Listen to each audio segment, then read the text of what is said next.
Біз күнделікті тұтынатын тағамдардың ішінде бауырға қайсы тағамдар зиянды? Қандай тағамдардан уақытша бас тартқан абзал? Бұл туралы білгіңіз келсе, видеоны соңына дейін көріңіз. Сондай-ақ бұл каналда сіздің денсаулығыңызға пайдалы барлық ақпараттар бар. Сондықтан бірден тіркеліп алыңыз. Егер сіздің бауырыңыз ауыратын болса, бұл тағамдарды жеуге болмайды. Ұсынғалы отырған диета артық салмақтан арылу немесе сұлулығыңызды сақтау үшін емес, саулығыңызды жақсарту үшін өте маңызды. Әсіресе бауыр ауыратындарға қалай тамақтану керек?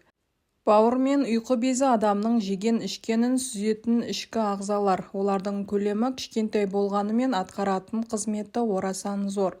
Сондықтан да олардың саулығы өте маңызды. Егер аталған екі ағзаның саулығы сыр берсе, басқа ағзалардың жұмысына кері әсер етеді. Сол себепті бауыр мен ұйқы безіне ұнамды тағамдарды тұтынғаныңыз жөн. Дұрыс тамақтанбау панкреатит, гепатоз, созылмалы гепатит, панкреонекроз секілді қауіпті аурулардың пайда болуына ықпал етеді.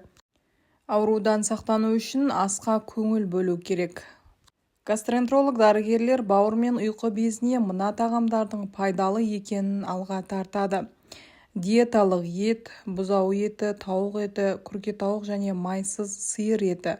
Ал теңіз өнімдерінен майсыз балық, табан, нәлім, көксерке, сазан, минтай, тұқы путасу және де басқа. Сүт өнімдерінен майсыз сүт пен творог, қаймақ, кефир, йогурт және жұмсақ ірімшік. Жұмыртқаның ақуызы.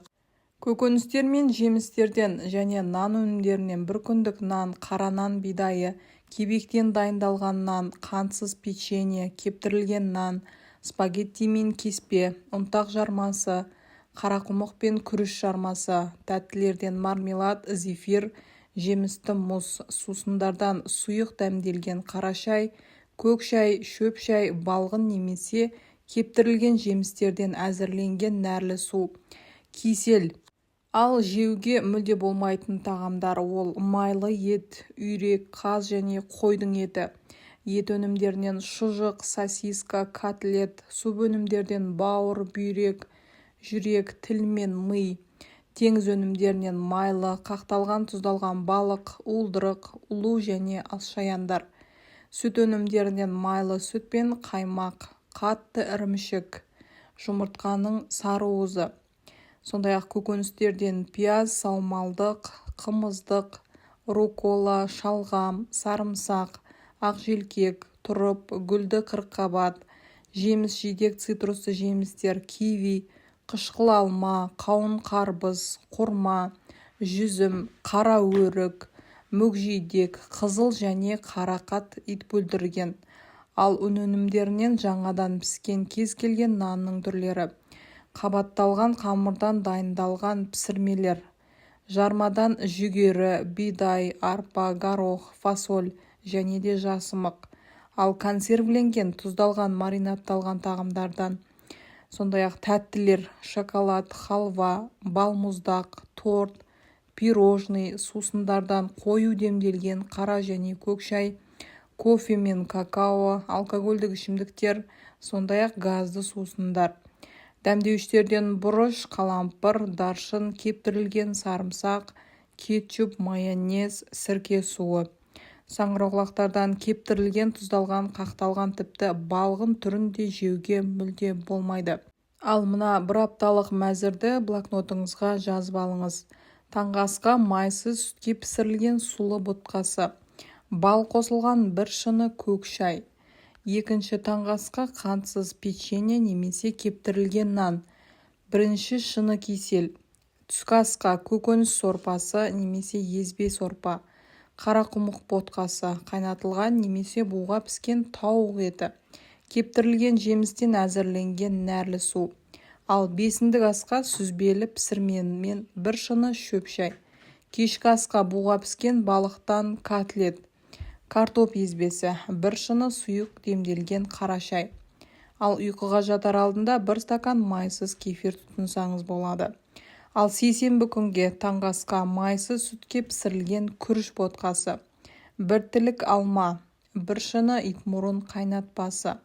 Екінші таңғы асқа қайнатылған көкөніс пен бір шыны шай. Түскі асқа борщ, сиыр етінен дайындалған котлет және бір шыны нәрсу.